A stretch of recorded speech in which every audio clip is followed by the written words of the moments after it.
다 같이 먼저 그 본문 말씀 읽고 시작하도록 하겠습니다. 누가복음 23장 32절에서 43절 말씀이고요. 한 목소리 읽겠습니다. 시작. 또 다른 두 행악자도 사형을 받게 되어 예수와 함께 끌려가니라. 해골이라는 곳에 이르러 거기서 예수를 십자가에 못 박고 두 행악자도 그렇게 하니 하나는 우편에 하나는 좌편에 있더라. 이에 예수께서 이르시되 아버지 저들을 사하여 주옵소서. 알지 못함이니라 하시더라. 그들이 그의 옷을 나눠 제비 뽑을새 백성은 서서 구경하는데 관리들은 비웃어 이르되 저가 남은 구원하였으니 만일 하나님의 택하신 자 그리스도이면 자신도 구원할지어다 하고 군인들도 희롱하면서 나와 신포도를 주며 이르되 내가 만일 유대인의 왕이면 내가 너를 구원하라 하더라. 그의 위에 있는 유대인의 왕이라 쓴 패가 있더라. 달린 행악자 중 하나는 비방하여 이르되 내가 그리스도가 아니냐 너와 우리를 구원하라 하되 하나는 그 사람을 꾸짖어 이르되 내가 동일한 정죄를 받고서도 하나님을 두려워하지 아니하느냐 우리는 우리가 행한 일에 상당한 보응을 받는 것이니 이에 당연하거니와 이 사람이 행한 것은 옳지 않은 것이 없느니라 하고 이르되 예수여 당신의 나라에 임하실 때에 나를 기억하소서 하니 예수께서 이르시되 내가 진실로 내게 이르노니 오늘 내가 나와 함께 낙원에 있으리라 하시니라. 아멘.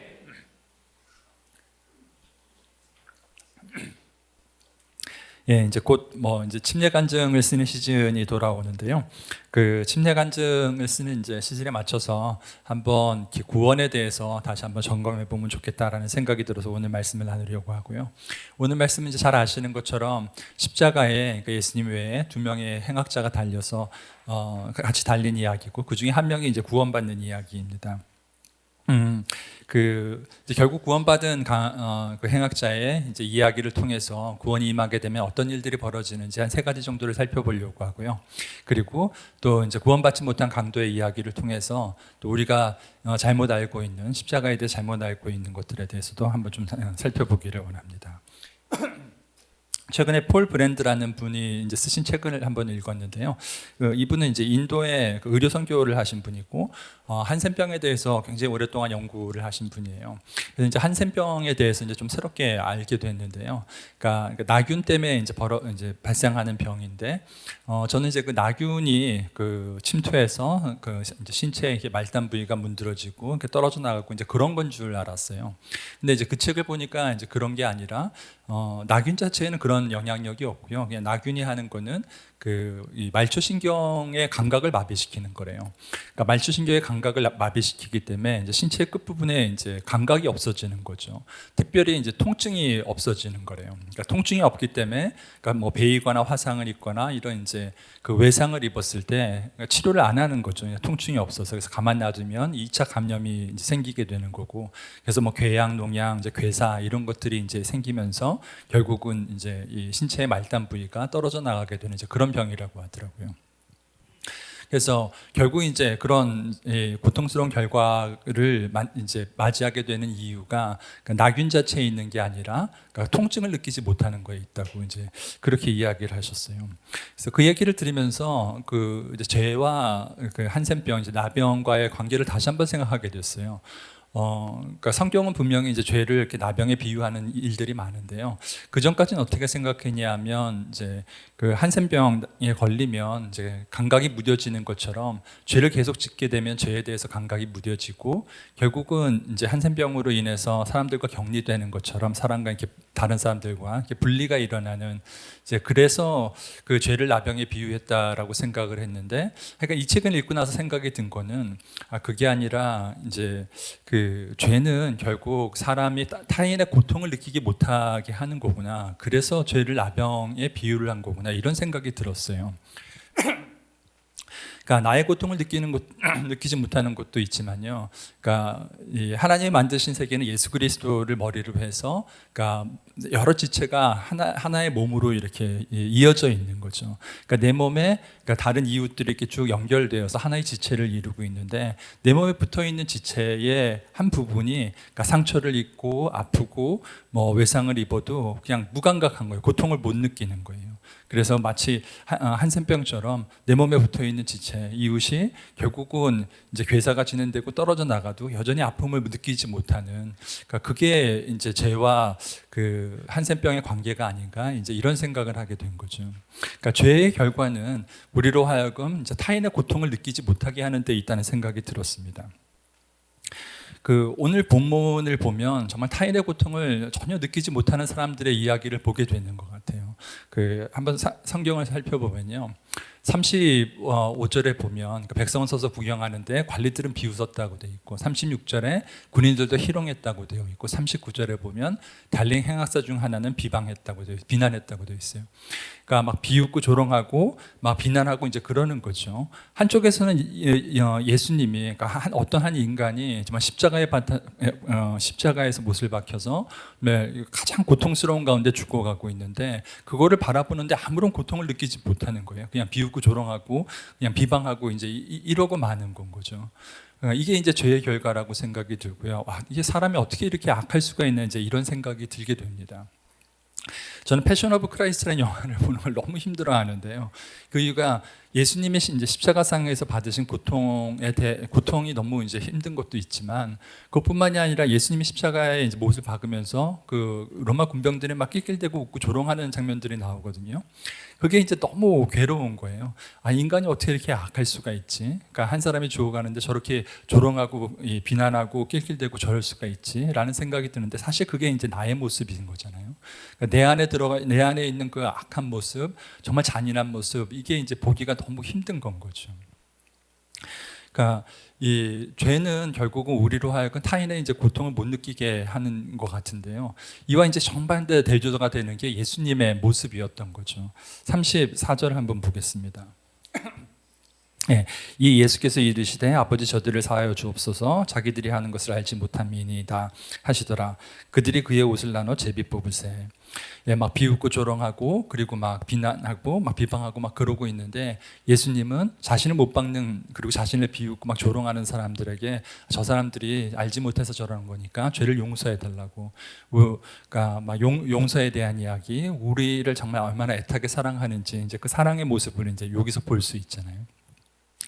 그러니까 예수님은 우리의 이제 고통을 아시기 때문에 저런 사랑의 모습, 저런 용서의 모습을 보일 수 있다고 생각이 들고요. 그에 반해서 하여간 이 구절은 너무 이렇게 대조를 보여주는데, 막 십자가에 못 박는 그들을 향해서 예수님 용서해 주세요라고 애끓는 사랑의 모습을 보여주고 있는데요. 그걸 듣는 그 사람들은 옆에서 뭐 하고 있냐면 옷을 나눠서 제비를 뽑고 있어요.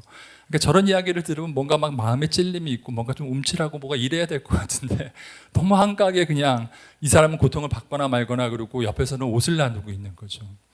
이 모습이 이제 너무 대비가 되는 거예요. 아마 이제 십자가에 달렸던 그 행악자도 이 모습을 분명히 봤을 거고, 굉장히 충격적인 대비의 모습을 봤을 거라고 생각이 들어요. 그 성경 오늘 읽었던 본문의 이제 앞쪽에 보면, 그러니까 십자가를 지고 예수님이 이제 골고다로 올라가는 이제 그 장면이 나오는데, 거기서도 이제 비슷한 이야기가 있습니다. 그러니까 막 예수님이 이제 십자가 지고 올라갈 때 여인들이 쭉 쫓아오면서 막 울면서 따라오잖아요. 그때 예수님께서 뭐라고 그러시냐면, 나를 위해서 울지 말고 너희와 너희 자녀들을 위해서 울라라고 이야기하면서, 그 이유가 날이 이를 건데 그 날은 굉장히 환난의 날이라고, 어마어마한 고통이 있을 거라고 이야기를 했어요. 그러니까 예수님이 이제 십자가를 지고 올라가는 와중에도, 그러니까 다른 사람들, 우리의 고통에 대해서 훨씬 더 관심이 있었던 거고, 우리의 고통을 느끼시고 있었던 거죠. 그래서 이 두 개가 너무 대비가 되는 것 같아요.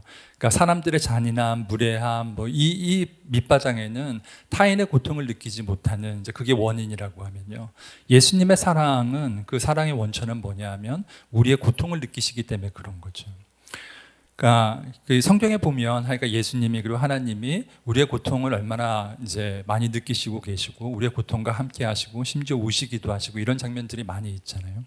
그러니까 하나님이 또 예수님이 우리의 고통을 깊이 아실 뿐만이 아니라, 사실은 우리의 죄로 인한 고통 때문에 하나님이 스스로도 마음 아파하시고 고통스러워 하시는 거죠. 이게 이제 하나님의 사랑의 기초라고 생각이 되는데요. 그러니까 하나님이, 그러니까 우리로 인해서, 그러니까 죄로 인해서 우리가 지옥으로 걸어가고 있는 우리를 위한 하나님의 그 고통의 크기가 얼마나일까, 그러니까 이게 이제 생각이 되는데요. 그거를 생각해 보려면 십자가의 고통을 생각해 보시면 될 것 같아요. 제가 여기저기서 많이 이야기를 했는데, 그러니까 십자가의 고통은 예수 그리스도께서 그냥 십자가 못 박힘으로 받는 그냥 육체적인 고통만은 아닌 거죠. 그러니까 육체적인 고통도 진짜 끔찍했을 거예요. 어마어마했을 건데, 그거를 넘어서서 원래 우리가 받아야 될 하나님의 진노, 하나님의 저주, 이거를 완전히 다 십자가상에서 받으신 거잖아요. 그리고 하나님으로부터 완전히 버리심을 받으셨어요. 그러니까 그 고통이 어마어마했을 거고요. 그 고통을 상상해 보시려면 이제 요한계시록의 심판 생각을 해 보시면 될 것 같아요. 그러니까 인심판이 있고 나팔 심판이 있고 대접 심판이 있잖아요. 그러니까 인심판, 그러니까 우리가 받아야 할 심판인 거죠. 인심판, 나팔 심판, 그리고 진노의 일곱 대접이 쏟아지는데, 그 진노의 일곱 대접이 그러니까 십자가상에서 예수 그리스도께 쏟아진 거죠. 그러니까 우리가 받아야 될 한 사람의 것이 아니라 인류가 처음 아담부터 시작해가지고 미래 예수님께서 재림해서 다시 돌아오실 때까지 그 모든 인간에게 쏟아질 진노의 일곱 대접이 예수 그리스도 위에 그 십자가상에서 쏟아 부어진 거잖아요. 그러니까 십자가상에서 예수님이 받으신 고난은 정말 이렇게 상상이 안 닿을 정도로 이제 어마어마한 큰 고통이었을 거예요.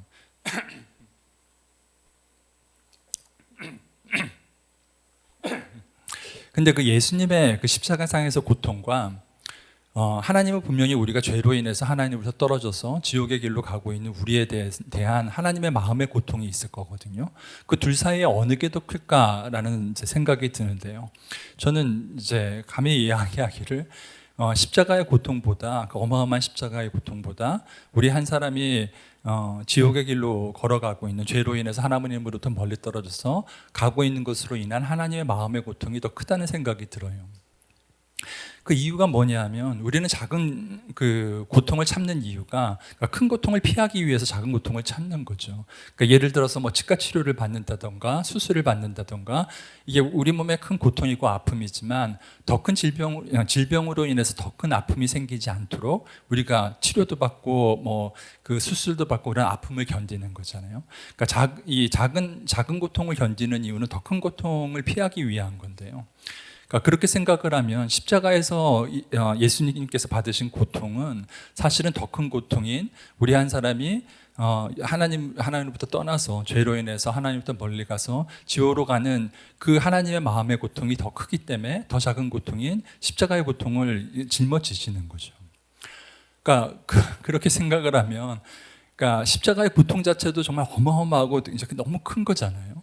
근데 그것보다 우리 한 사람이 하나님으로부터 떠나서 지옥으로 걸어가는 하나님의 그 마음의 고통이 더 크다고 생각을 하면, 이게 하나님의 그 고통의 크기가 정말 상상이 안 가는 거죠.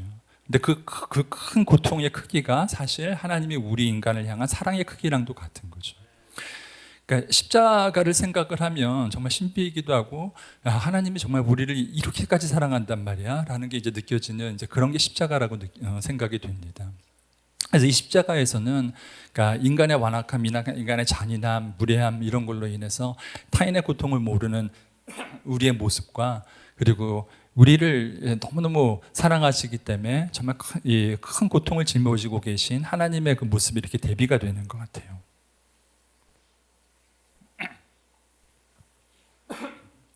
십자가에 이제 또 다른 대비를 볼 수 있는데요. 또 다른 대비는 이제 후회에 대한 건데요. 먼저 말씀을 하나 읽어볼게요. 39절 말씀입니다. 달린 행악사 중 하나는 비방하여 말하되 이르되 내가 그리스도가 아니냐, 너와 우리를 구원하라 하되. 여기 보면 하여간 이제 달린 행악사 중에 한 명이, 그러니까 예수님을 바라보고 아니 너와 우리를 구원하라고 이야기를 하는데요. 이렇게 말하는 걸 보면 이제 분명히 그 십자가상의 고통이 너무 컸기 때문에 그렇기도 하지만, 또한 저는 어떤 게 느껴지냐 하면 이제 결국 구원받지 못한 이 행악자가 그러니까 삶에 대한 미련과 삶에 대한 후회도 보여지는 것 같아요. 사람들이 이렇게 죽음 앞에 서게 되면 어떤 생각들을 가장 많이 할까 한번 생각을 해보면요. 그러니까 죽음 앞에 있는 사람들을 이렇게 인터뷰한 책들을 읽어봐도 그렇고 미련과 후회들이 있는 거예요. 이렇게 살아야 되는데 못 살았다, 이런 관계를 맺어야 되는데 못 살았다, 이제 이런 후회들이 있는 거죠. 그러니까 예를 들어 더 많은, 이제 사랑하는 사람과 더 많은 시간을 보냈어야 되는데 그러지 못했다, 정말 용서해야 되는데 용서하지 못했다, 그리고 또 더 용기를 냈어야 되는데 용기를 내지 못했다, 이런 것들에 대한 미련과 이제 후회가 있는 게 인간의 모습인 것 같아요. 근데 예수님의 모습은 십자가상에서의 예수님의 모습은 완전히 달랐어요. 이분은 후회가 없으셨어요. 후회가 없었다는 이제 확실한 증거는 예수님께서 십자가에서 마지막으로 하신 말씀이 다 이루었다라고 이야기를 하신 거죠. 그러니까 다 이루었기 때문에 이분에게는 후회도 없고 이분에게는 미련도 없었어요. 우리 인간에게 그러니까 이제 후회라는 게 생기는 이유는 뭐냐면 우리가 이제 우리의 죄로 인해서 욕심 그리고 우상을 만들어 놓고 이제 그거를 향해서 달려가느라고 우리 스스로가 속박이 돼서 그런 거잖아요. 사실은 우리가 자유롭게 뭐든지 할 수 있는데 우리의 죄로 인해서 속박이 되어서 사실 자유롭게 올바른 일을 행하지 못하고 다른 일들을 하기 때문에 후회가 생기는 것들이죠. 근데 예수님은 완전한 자유자이셨어요. 예수님은 완전한 자유자였기 때문에 후회가 없으셨고 그리고 십자가상에서 다 이루셨다고 말씀을 하셨습니다.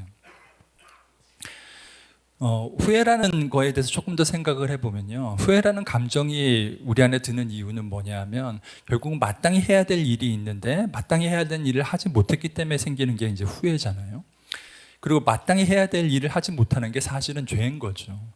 그러니까 예수님이 후회가 없으셨다는 건 예수님은 마땅히 해야 할 일들을 다 하신 거예요. 그래서 예수님 안에는 아무 죄도 없으셨어요. 그거를 십자가에 달린 강도가 본 거죠. 그 행악자가 본 거죠. 그래서 그 41절에 이렇게 고백합니다. 우리는 우리가 행한 일에 상당한 보응을 받는 것이니 이에 당연하거니와 이 사람이 행한 것은 옳지 않은 것이 없느니라. 이 사람이 행한 것은 옳지 않은 게 없대요. 이 사람을 봤더니 죄가 없으신 분이라는 걸 봤어요. 그래서 십자가에서 달린 그 행악자가 큰 두 가지 이제 그 대비를 보게 되는데, 하나는 다른 사람의 고통을 느끼지 못하는 인간의 잔인함과 그와 대비되는 정말 우리의 고통을 아셔서 우리를 사랑하시는 예수 그리스도의 모습이 대비가 되는 거고요. 하나는 죽음 앞에서 후회와 미련을 가진 인간과 죽음 앞에서 다 이뤘다고 하고 후회가 없으신, 죄가 없으신 분을 보는 거죠. 그러니까 십자가상에서 이 행악자는 분명히 정말 어떤 인간에서도 볼 수 없는 아주 그 구별되는, 정말 우리와는 너무 달라도 너무 다른 어떤 한 존재를 본 거예요. 그러니까 타인의 고통을 느끼고 그 사람을 위해서 용서하고 그 사람을 위해서 사랑하는 그 마음, 그리고 후회도 없고 죄도 없으신 그 부분, 그러니까 완전히 인간과는 다른 어떤 분을 본 게 이제 십자가상에서 이제 일어난 일인 거고요. 이제 이걸 배경으로 해서 이제는 구원을 받은 이제 행악자가 했던 이야기를 통해서 구원 가운데 어떤 일들이 일어나는지를 살펴보도록 하겠습니다. 첫 번째는 이 구원받은 행악자는 어떻게 구원을 받았을까라는 이야기로 시작하려고 하는데요.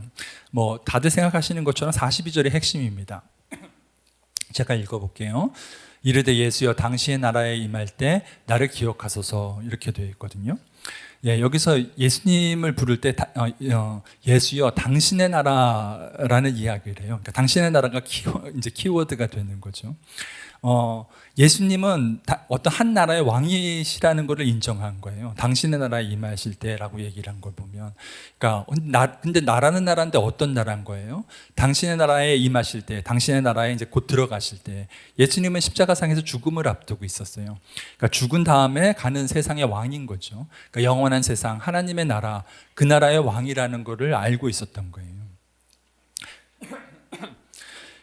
강도가 구원을 받은 이유는 예수님이 구세주이기 때문에 나를 구원해 주세요 라고 부탁을 해서 구원을 받은 게 아니에요. 부탁이 아니라 이분은 하나님의 나라의 왕이시구나, 영원한 나라의 왕이시구나 라는 믿음의 고백을 했기 때문에 구원을 받은 거예요. 그러니까 이 행악자에 있어서 정말 가장 확실했던 건 뭐냐면 이분은 왕이시다, 이거였었어요. 근데 어떻게 이제 이 십자가에 달린 행악자는 이것을 알게 되었을까?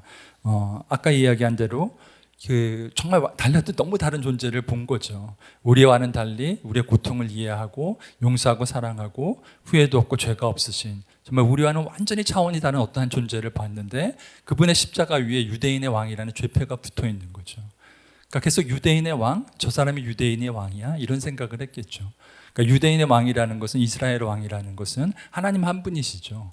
그러니까 십자가상에서 우리와는 전혀 다른 존재를 보고 그 죄패를 보면서 이분이야말로 진짜 유대인의 왕이었구나, 이런 생각을 했을 거라고 믿어요.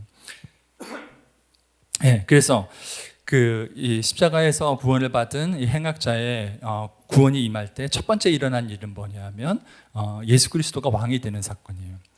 근데 예수 그리스도가 왕이 되긴 되는데 이 사람이 어떻게 이제 뭐 바라는 건 뭐냐면 당신의 나라에 임할 때 나를 기억하소서 그러고 내가 그 나라에 들어가기를 원하는 거잖아요. 그러니까 내가 그 나라의 백성이 되기를 원하는 거예요. 다른 말로 얘기해서 예수 그리스도가 나의 왕이 되시기를 원하시는 거예요. 그러니까 십자가에서 일어난 첫 번째, 그러니까 구원을 받으면서 일어난 첫 번째 일은 뭐냐면 예수 그리스도가 내 인생의 왕이시다 이거예요. 그리고 저는 이것이 가장 중요한 거라고 생각합니다. 구원에 있어서 가장 중요한 건 예수 그리스도가 내 인생의 왕이 되는 것입니다. 이 강도의 믿음에 대해서 조금 더 살펴보기를 원하는데요. 그러니까 이제 읽었던 것처럼 하나님의 나라, 이제 영원한 나라에 들어가기를 원했어요. 그러니까 뭘 알 수 있냐면, 그러니까 이 사람은 영원한 나라, 하나님의 나라가 있다는 것, 이 세상의 끝이 아니라 죽음 이후의 세계가 있다는 걸 믿었어요. 그 믿음이 보이는 거고, 다른 하나는 이제 그 나라에 들어가기를 너무 사모하는 마음이 보이는 거죠. 그러니까 구원이라는 건 뭐냐면 이 땅을 사는 동안 이 땅에 우리가 막 사랑하고 이 땅에서 좋은 걸 찾고 막 살다가 우리의 관심이, 우리의 소원이 하나님의 나라, 영원한 나라로 바뀌는 거예요. 이 땅에 사는 동안 우리가 하나님으로부터 능력도 있고 뭐 치유도 얻게 되고 뭐 다양한 경험도 하게 되고 그렇지만, 그렇다고 해서 우리가 이 땅을 사랑하는 건 아닌 거죠. 우리가 사랑하고 우리가 정말 사모하는 것은 영원한 나라밖에 없는 거고요. 구원이라는 건 뭐냐 하면 이 땅을 사랑하고 있는 우리의 그 마음에 뿌리를 그냥 통째로 뽑아버리는 그 사건이 구원이라고 믿습니다. 그래서 우리가 더 이상 이 땅을 사랑하지 않고 다가올 하나님의 나라를 사랑하는 것입니다.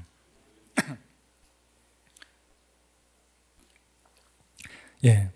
두 번째는 이제 구원이 임했을 때 일어나는 두 번째 일은 뭐냐면 예수 그리스도를 사랑하게 되는 것입니다. 예, 40절 41절을 볼게요. 제가 읽겠습니다. 하나는 그 사람이 꾸짖어 이르되 내가 동일한 정죄를 받고서도 하나님을 두려워하지 아니하느냐. 우리는 우리가 행한 일에 상당한 부응을 받는 것이니 이에 당연하거니와 이 사람이 행한 것은 옳지 않은 것이 없느니라 하고, 모두가 막 비방하고 모두가 비웃고 조롱하고 그러는데 예수님은 옹호하는 이야기를 하는 거예요. 너네 그렇게 얘기하면 안 돼. 이분은 정말 그러신 분이 아니야. 죄가 없는 분이야 라고 예수님을 보호하고 예수님을 옹호하는 이야기를 하죠. 분위기가 아까 얘기한 것처럼 모든 사람들이 비웃고 모든 사람들이 막 조롱하고 모든 사람이 막 비난하고 있는데 입을 열어서 너네들 그러면 안 돼. 이 사람은 죄가 없어 라고 얘기하는 것은 엄청난 용기라고 생각합니다. 그러니까 이제 사회적인 압력, 뭐 집단 압력이라고 그러죠. 이렇게 그런 게 있으면 내가 옳은 소리, 옳다고 생각하는 거를 마음대로 말을 못하는 거잖아요. 그러니까 내가 아무리 이게 옳다라고 생각을 해도 모든 사람들이 다 아니야라고 얘기하면 나만 옳아 이렇게 얘기하는 게 쉽지가 않잖아요. 근데 이 사람은 모든 사람들이 막 이제 비난하고 있는 가운데 분위기 싸해지게 아니야, 예수님은 그러신 분이 아니라고 용기 있게 이야기를 했고요. 이게 이 사람이 예수님을 사랑한 증거가 아닌가 싶어요. 그러니까 예수님을 보호하고 싶었던 거죠. 그러니까 십자가에 매달려 있었으니까 이렇게 이야기를 했지만 아마 그냥 땅 위에 있었으면 칼을 푸고 막 예수님을 보호하려고 예수님 앞에 섰을지도 모를 것 같아요. 잠시 예전에 사역자들과 함께 이렇게 끼니 묵상 나눔을 한 이야기를 하려고 하는데요. 그 요한복음 끼니를 할 때였어요. 요한복음 18장 10절인데요. 제가 읽어볼게요. 이에 시몬 베드로가 칼을 가졌는데 그것을 빼어 대제사장의 종을 쳐서 오른편 귀를 베어버리니 그 종의 이름은 말고라. 예, 이제 예수님이 겟세마네 동산에서 기도를 다 하시고 이제 군병들이 칼과 이 몽둥이를 들고 이제 와서 예수님을 잡으러 오는 장면이죠. 그때 베드로가 칼을 빼서 대제사장의 종의 귀를 치는데 그 이름이 이제 말교라는 이야기인데요. 그때 이제 끼니 묵상 나눔하다가 별의별 이야기들이 다 나왔어요. 아니 왜 하필 오른쪽 귀를 잘랐지? 그래서 뭐 피하다가 맞았나? 뭐 이제 이런 이야기를 하다가 그 요한 전도사님이 무슨 질문을 했냐면, 아니 근데 왜 유다가 배신했는데 유다한테 칼을 휘두른 게 아니라 그 대제사장의 종이 말고에게 칼을 휘두르려냐는 거예요. 그랬더니 이제 다른 이제 사역자들이 아니 뭐 말고가 맨 앞에 있었겠지 이제 이렇게 이야기를 했더니 원근 전도사님이 아니 베드로도 다혈이고 자기도 다혈이라 다혈을 잘 이해 안 되는 거예요. 다혈은 유다가 저 뒤에 있더라도 막 해치고 나가지고 유다 죽어라 막 이럴 사람이라는 거죠. 들어보니까 진짜 그런 것 같아요. 왜 유다한테 칼을 휘두른 게 아니라 왜 말고에게 칼을 휘둘렀지? 이제 이런 생각을 하고 그날은 결론을 못 내렸어요. 그리고 다음 날 이제 알게 된 게 마태복음에 보니까 이제 답이 있더라고요. 마태복음 20장 50절 51절 말씀인데요. 제가 읽어볼게요. 예수께서 이르시되 친구여 내가 무엇을 하려고 왔는지 행하라 하신대 이에 그들이 나와 예수께 손을 대어 잡는지라 예수와 함께 있던 자 중에 하나가 손을 펴 칼을 빼어 대제사장의 종을 쳐 그 길을 떨어뜨리니 똑같은 장면을 이제 마태복음에서 설명한 건데요. 여기는 뭐라고 되어 있냐 하면 이제 군병들이 나와 예수께 손을 대어 잡는지라 칼을 빼서 이제 쳤다고 되어 있어요. 그러니까 칼을 빼서 친 이유가 뭐냐면 배신자 유다에 대한 복수 때문에 그런 게 아니라 예수님을 보호하려고 한 거였죠. 베드로는 사실 겁쟁이에요. 그러니까 죽음이 두려워서 사실 이제 요 장면 뒤에 보면 죽음이 두려워가지고 예수님이 잡히니까 막 도망을 가잖아요. 그리고 이제 어떻게 대제사장의 뜰까지 쫓아갔는데 거기서 작은 여종 하나가 너 예수님과 한패지 그랬더니 막 예수님을 3번 부인하는 이제 이럴 정도로 죽음 앞에서 연약한 모습을 죽음이 두려워서 막 배신도 하고 도망도 가고 이게 이제 베드로의 모습이란 말이에요. 근데 여기서 나오는 베드로의 모습은 또 전혀 달라요. 그러니까 칼과 몽둥이를 들고 사람 잡으러 왔으니까 칼을 빼드린 거는 이제 죽음을 불사하고 싸우겠다는 이야기인 거잖아요. 그러니까 베드로는 죽음을 불사하고 막 싸우려고 하는 또 이 마음도 있는 거예요. 근데 사실은 이제 이게 사랑의 모습인 거죠. 그러니까 사랑은 다른 많은 분들이 이야기하는 것처럼 사랑은 죽음의 공포를 이기는 거예요. 그러니까 이제 이런 거죠. 그러니까 수영을 못하는 아버지가 있는데 자식이 물에 빠졌어요. 그러면 내가 수영을 못하고 그래서 죽을까 봐 두렵다고 해서 물에 안 들어가는 게 아니라 그 아이를 구하려고 물로 뛰어들어가는 거죠. 그러니까 나는 연약하고 나는 할 수 있는 게 없지만 죽음의 공포를 뛰어넘어서 하려고 하는 게 이게 이제 사랑이라는 거죠. 그래서 사랑을 뭐라고 표현하냐 하면 나에게는 연약하고 다른 사람에게는 강한 거라고 그래요. 그러니까 베드로도 그렇고 구원을 받은 행악자도 그렇고 똑같은 마음이라고 생각합니다. 그러니까 자기들은 다 연약해요. 죽음이 두려워서 다 도망가는 사람들이지만 예수 그리스도가 고통받는 것은 볼 수가 없는 거죠. 그 순간에는 죽음을 불사하는 목숨을 내어놓고 정말 예수님을 보호하려고 하는 모습이 나오는 거죠. 네, 이게 이제 이 사람들이 보여준 사랑이었다고 생각이 들고요. 어떻게 이 사람들은 이렇게 그러니까 자기의 목숨까지 내어놓는 어떻게 보면 이 모든 것들을 다 드리는 그런 사랑을 할 수 있었을까? 예상하시는 것처럼 맞아요. 예수 그리스도께서 그런 사랑을 보여주셨기 때문에 이들이 그런 사랑을 알게 되고 할 수 있었던 거죠. 요한일서 3장 16절 한번 보겠습니다. 한번 같이 읽어볼까요? 이건 시작. 그가 우리를 위하여 목숨을 버리셨으니 우리가 이로써 사랑을 알고 아멘. 사랑을 아는 방법 하나밖에 없어요. 사랑을 아는 건 뭐냐면 예수 그리스도께서 우리를 위해서 십자가에서 죽으신 거 그거를 보고 아는 거예요. 다른 말로 얘기해서 사랑은 사실 이것밖에 없어요. 내 목숨을 다 들여서 사랑하는 거예요. 내 인생을 다 들여서 사랑하는 거예요. 내 생명을 다 들여서 사랑하는 거 그게 예수 그리스도께서 보여주신 참사랑이고 그 사랑은 사실 이것밖에 없는 건 거죠. 그러니까 구원이 임할 때 하여간 이 행악자에게 일어난 두 번째 일은 뭐냐 하면 예수 그리스도를 사랑하는 건데 어떻게 사랑하는 거냐 하면 나는 연약하고 나는 할 수 없어도 예수님 고통받으시는 게 싫어서 목숨까지 내어드리는 내 모든 것을 다 내어드리는 그 사랑을 하게 된 게 두 번째 일어난 사건입니다.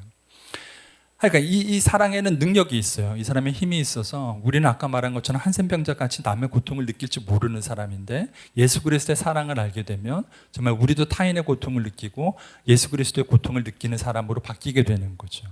그 증거가 십자가에서 구원받은 이제 행악자였죠. 그러니까 다른 복음서에 보면 분명히 이 행악자도 처음에는 예수 그리스도를 욕했다고 되어 있으니까 두 행악자가 두 강도가 다 예수 그리스도를 욕했다라고 다른 복음서에 나와 있는 걸 보면 분명히 시작할 때는 똑같이 다른 사람처럼 조롱하고 욕하고 비난하고 그랬을 거예요. 그런데 예수 그리스도의 사랑이 무엇인지를 알고 나서는 예수 그리스도를 위해서 나는 아무것도 아니지만 앞에 나가서 너희들 그러면 안 돼. 이 사람은 죄가 없어. 라고 얘기할 만큼 자신의 모든 것을 다 들여서 예수 그리스도를 보호하려고 하는 그런 사랑을 가진 사람으로 바뀐 거죠. 예, 우리 모두 다 예수 그리스도를 사랑한다고 고백을 해요. 그리고 사랑에는 분명히 능력이 있어요. 그럼 우리가 변화되고 우리 주위에 있는 사람들도 변화돼야 정상인 거죠. 근데 우리가 변화되지 않고 또 다른 사람도 변화되지 않는다면 어쩌면 우리가 예수 그리스도를 사랑한다고 얘기하지만 베드로가 그리고 이 행악자가 했던 것처럼 정말 생명을 다 들여서 목숨을 다 들여서 내 모든 것을 다 들여서 사랑하는 것이 아니어서 그럴 수도 있는 것 같습니다.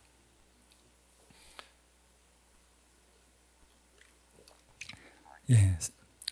구원이 임할 때 이제 세 번째 일어나는 일은 죄인임을 깨닫는 거예요. 41절 말씀 보겠습니다. 제가 읽어볼게요. 우리는 우리가 행한 일에 상당한 보응을 받는 것이니 이에 당연하거니와 이 사람이 행한 것은 옳지 않은 것이 없느니라. 예, 상당한 보응을 받는 게 당연하대요. 그러니까 우리는 이렇게 벌을 받는 게 당연하다고 얘기하는 거니까 나는 죄인이다라는 걸 깨달은 거죠. 그러니까 죄를 사실 깨닫는 거는 우리 스스로의 모습을 보거나 우리가 다른 사람과 비교해서 깨달을 수 있는 건 아니에요. 계속 말씀드리지만 이 행악자가 본 거는 뭐였냐면 정말 달라도 너무 다른, 인간과는 차원이 다른 그런 한 존재를, 초월적인 존재를 본 거예요. 이분은 다른 사람들과 달리 사람의 고통을 알 줄 아는 분이시고 용서할 줄 아는 분이시고 참사랑을 할 줄 아는 분이시고 후회가 없으시고 죄가 없으시고 완전히 하얀색인 어떤 그분 앞에 서는 거예요. 그러니까 그럴 때만 우리가 와, 시꺼먼 사람이구나라는 걸 볼 수 있는 거죠. 인간은 모순된 존재라요. 어떨 때는 착한 일을 하기도 하고 어떤 때는 나쁜 일들을 하기도 하고 그래요. 근데 우리는 예, 작은 착한 일을 하나 하고 좀 선한 일을 하고 나서 나쁜 일들을 많이 하는 것을 그냥 착한 일을 했다고 이 나쁜 일 한 것들은 잊어버리고 무시하는 거죠. 우리의 양심을 죽이는 거예요. 그래서 계속 우리의 양심을 죽이고 살기 때문에 사실은 우리가 한 조그만 거 가지고 우리는 괜찮은 사람이야라고 생각하기 때문에 나의 모습을 바라보든지 다른 사람의 모습을 바라봐서 그러니까 내가 죄인이라는 걸 깨닫게 되는 건 아닌 것 같아요. 죄인임을 깨닫는 것은 절대적인 초월적인 존재, 완전히 하얀 존재, 예수 그리스도 앞에 설 때만 가능하다고 믿습니다. 근데 이 사람이 깨달은 죄가 뭔지를 조금 더 살펴보려고 하는데요. 41절 말씀을 다시 한번 볼게요. 예, 우리는 우리가 행한 일에 상당한 보응을 받는 것이니 이에 당연하거니와 이렇게 되어 있어요. 상당한 보응이라고 되어 있는데 상당한 보응이라는 게 그 당연한 벌이라는 뜻이에요. 그러니까 우리는 이렇게 벌 받는 게 당연하고 마땅하다는 거죠. 근데 이 사람이 지금 벌 받고 있는 게 뭐냐면 십자가형인 거예요. 저는 이 말씀이 되게 참 이해가 되지 않는 구절 중에 하나예요. 어떻게 사람이 십자가형을 받는 게 당연하다고 생각하지? 라는 생각이 드는 건 거죠. 아시는 것처럼 십자가형은 이제 인류가 고안해낸 그 모든 어떤 형벌 중에 가장 잔인하고 가장 야수적이고 그런 형벌인 거예요. 그러니까 피를 한 방울 한 방울 흘려가면서 죽음을 길게 느려뜨려서 그냥 사지가 찢어지는 고통이 계속 지속되게 하는 거죠. 그러니까 끊임없는 고통, 그리고 죽음을 계속 늘리는 거, 그리고 완전히 발가벗겨서 극도의 수치감을 주고 막 조롱거리를 만드는. 그러니까 이런 거에 있어서 십자가형보다 더 큰 거는 없는 것 같아요. 근데 그 십자가형이 당연하다라고 느낀다는 거죠. 더구나 이 사람은 유대인이었는데요.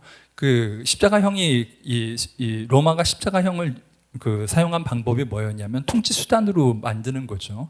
그러니까 극도의 공포감을 조성해줘서 십자가라는 걸 통해서 공포를 주면서 말 안 들으면 이렇게 된다는 걸 보여주는 거잖아요.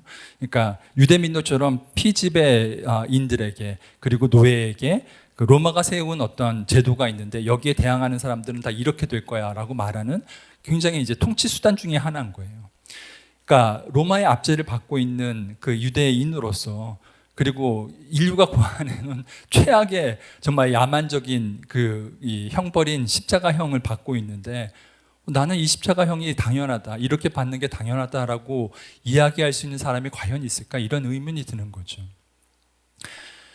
그러니까 그 의문에 대한 답은 저는 하나밖에 없는 것 같아요. 이 사람이 알게 된 건 뭐냐면 이 예수 그리스도가 십자가에서 이제 고통을 당하시는 것은 나 때문이구나라는 걸 알았기 때문에 그래야 내가 십자가라는 이 잔인한 형벌이 마땅하다고 생각하지 그 외에는 설명이 되지가 않는 것 같아요.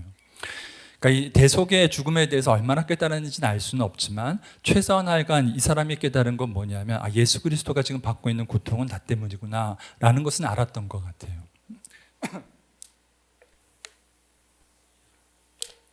맞아요. 죄라는 건 뭐냐 하면 죄라는 거는 하나님의 마음을 아프게 하는 거예요. 하나님의 마음에 고통을 주는 거예요. 예수 그리스도가 우리를 사랑하는데 예수 그리스도의 사랑에 대항해서 그 마음에 상처를 주는 게 이게 죄인 거예요. 율법을 어기는 것도 죄지만 율법을 어기는 것보다 훨씬 더 근본적인 죄는 뭐냐면 하나님의 마음을 아프게 하는 거예요. 죄가 단순히 율법을 어기는 거라면 그 안에 애통함이라는 게 없어요. 애통함은 어디서 생기는 거냐면 타인의 고통을 알 때, 내 죄 때문에 타인이 고통을 당하는 거고, 특별히 하나님의 고통을 당하시고 그 마음에 내가 하나님의 마음에 상처를 줬구나, 이걸 알 때 애통함이 생기는 거죠. 죄는 하나님의 마음에 예수 그리스도의 사랑에 상처를 주는 게 그게 죄입니다. 그리고 이 행악자는 마지막으로 그러니까 이 죄를 깨닫게 된 것 같아요.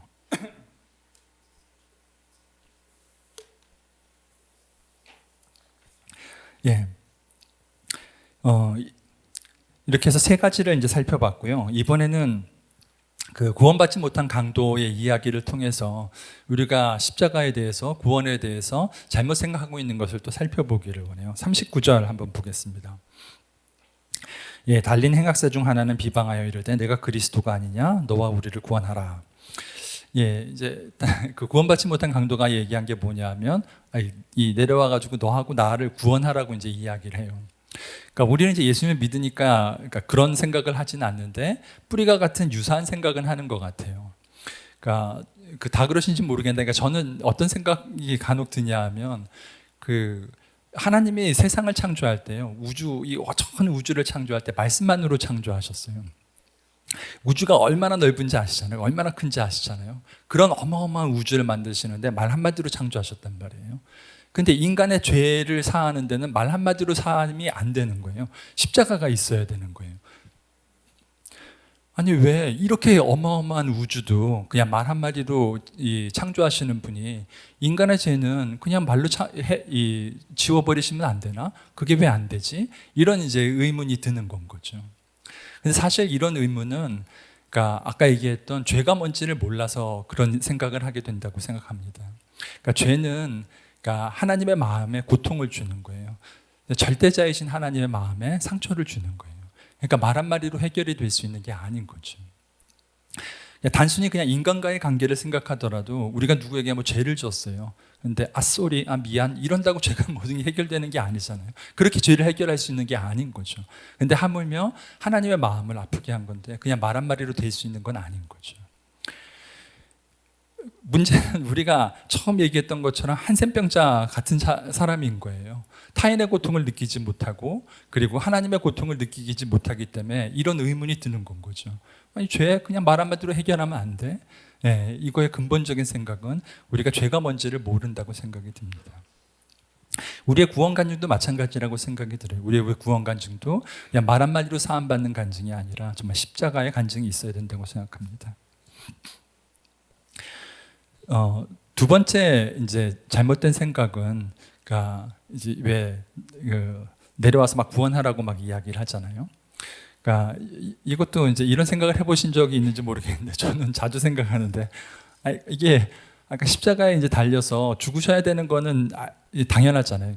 속죄를 하셔야 되니까 십자가에서 죽으셔야 되는 건 아는데, 그래도 잠깐 좀 내려와가지고 능력을 확 보여주면 사람들이 믿을 것 같은데, 그리고 다시 이제 십자가에 이제 매달리시면 될 것 같은데, 이제 이런 생각을 한단 말이죠. 근데 끝까지 예수님은 십자가에서 내려오시지 않으셨어요. 저는 그 이유가 유대인의 왕이라는 팻말에 써져 있는 유대인의 왕이 십자가상에서 나를 위해서 죽으셨다라는 게 복음의 전부이기 때문이라고 생각해요. 그러니까 이거 외에 덧붙일 게 없는 거예요. 복음은 이거 하나로 완전한 거예요.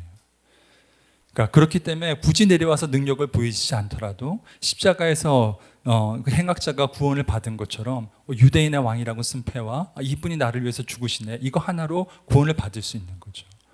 구원에 있어서는, 우리가 신앙생활을 하는 데 있어서는 하나님의 능력도 필요하고 뭐 치유도 필요하고 다 필요하지만, 구원에 있어서는 유대인의 왕이 나를 위해서 십자가에서 돌아가셨다, 이거 위에 더할 것도 없고 이거를 대체할 것도 없는 거예요. 이게 전부라고 믿습니다. 말씀을 정리하려고 하는데요, 예배팀 나와주시면 되겠습니다.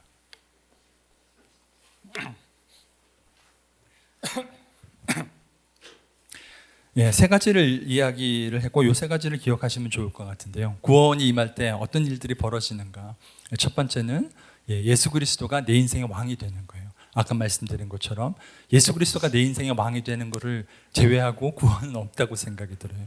이게 가장 중요하다고 생각이 들고요. 두 번째는 구원이 임하게 되면 우리는 예수 그리스도를 사랑하게 돼요. 근데 단순히 사랑하는 게 아니라 우리는 연약해서 막 사랑만 받고 싶고 막 그렇지만 사실은 사랑이라는 건 뭐냐면 그거를 뛰어넘어서 연약한 우리가 예수 그리스도를 위해 내 목숨을 내어줄 수도 있고 내 생명을 내어드릴 수도 있고 내 전부를 드릴 수도 있는 게 사랑인 거죠. 그 구원을 받게 되면 이런 사랑을 할 줄 아는 사람이 되는 거라고 믿습니다.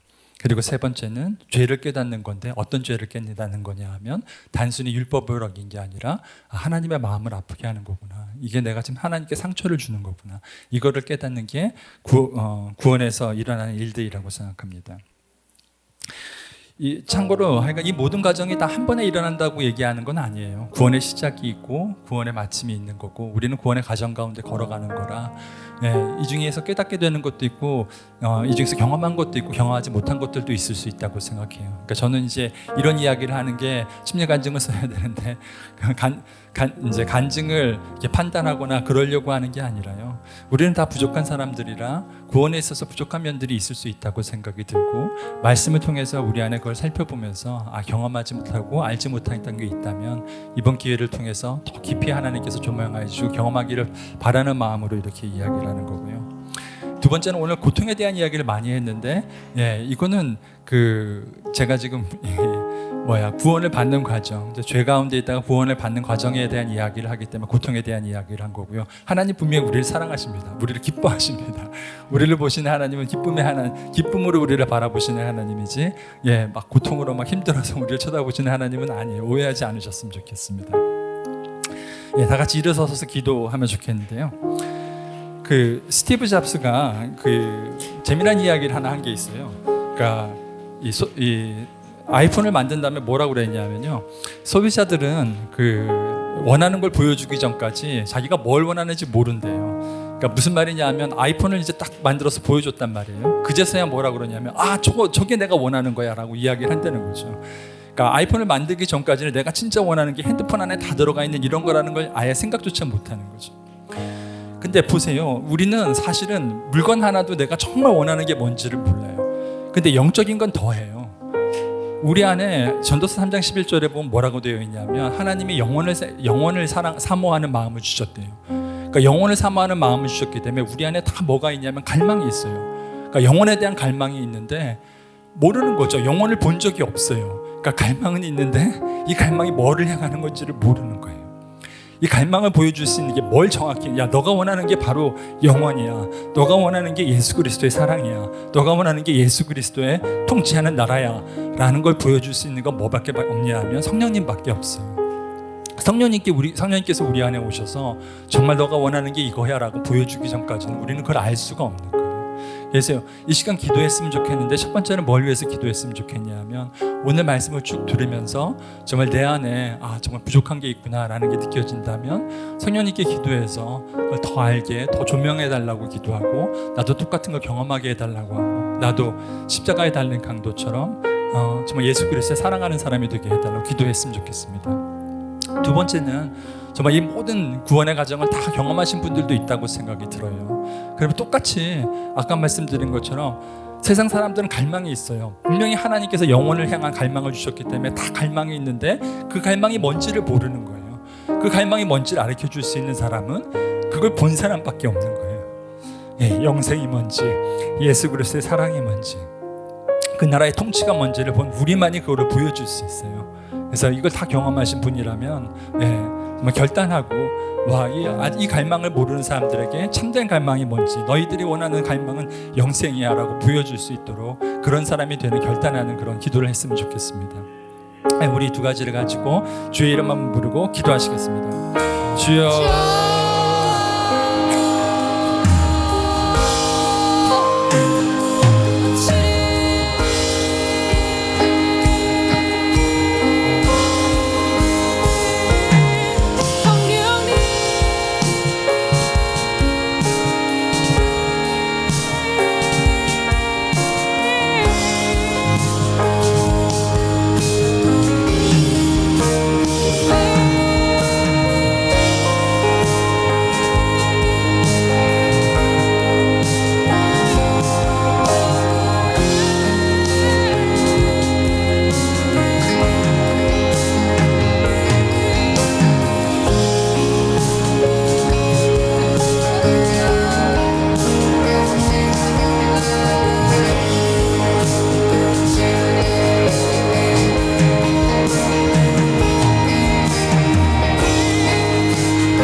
자와 같습니다. 타인의 고통을 모르고 주님 다른 사람의 아픔을 모르는 그런 사람들이었는데 주님, 주님의 사랑을 알게 하신 분이라서 감사합니다. 주님, 주님의 그 사랑을 더 깊이 이해할 수 있도록 도와주시고 주님의 사랑으로 우리를 충만히 채워주시기를 간절히 기도합니다.